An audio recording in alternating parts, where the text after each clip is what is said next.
ဆိုင်မှာစားရင်တော့အဲ့လောက်ကြာမှာမဟုတ်9200တောင်ကြာတယ်ခောက်ဆွဲပြုတ်9200ဘာလို့ကြာလဲဆိုတော့အမေမြင်တဲ့အတိုင်းပါပဲ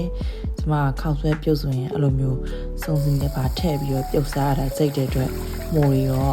အရွက်တွေကောအကုန်အစုံပြီးတော့ဝက်မိုလုံးကလည်းချူချူဟော့ပေါ်ကဝက်မိုလုံးကိုဝဲပြီးထည့်ထားတာပါခောက်ဆွဲနှစ်ထုပ်ကလည်း2000နဲ့3000မိုးက6000အရွက်က3000ဝက်မိုလုံးက6000ထက်နေပြီးတော့ကျမမော်ဇွဲလာချီးပါထပ်ပြီးတော့ထည့်လိုက်တော့အမနဲ့အမောင်းကများသွားတယ်ဆိုင်မှာသွားဆိုင်အောက်လောက်မကုန်ပါဘူးဒါပေမဲ့အရန်စားကောင်းတဲ့ခောက်ဆွဲပြုတ်တပွဲကိုရခဲ့ပါတယ်ကင်ချီလေးလည်းပါလိုက်သေးတယ်အဲ့တော့တော်တော်များသွားပါတယ်အရင်ဆုံးရှင်နေပွက်စုတဲ့ကိုဝက်မူလုံးလေးတွေအရင်ပြုတ်လိုက်ပါတယ်ပြီးတော့ခောက်ဆွဲပြုတ်ပါတယ်ပြီးတော့အရွက်တွေပြုတ်ပါတယ်ပြီးတော့အကုန်လုံးရောသမားမှွေလိုက်ပါတယ်အချီတွေအားလုံးစစ်ထုတ်ပြီးတော့မော်ဇဲလာချီးကိုနောက်ဆုံးမှထည့်လိုက်ပါတယ်မော်ဇဲလာချီးလေးကလေးနည်းနည်းများတော့လေအရန်နည်းနည်းထွေးထွေးတော့ဖြစ်သွားတယ်ဒါပေမဲ့အရန်စားကောင်းတဲ့ခောက်ဆွဲပြုတ်တစ်ပွဲကိုရခဲ့ပါတယ်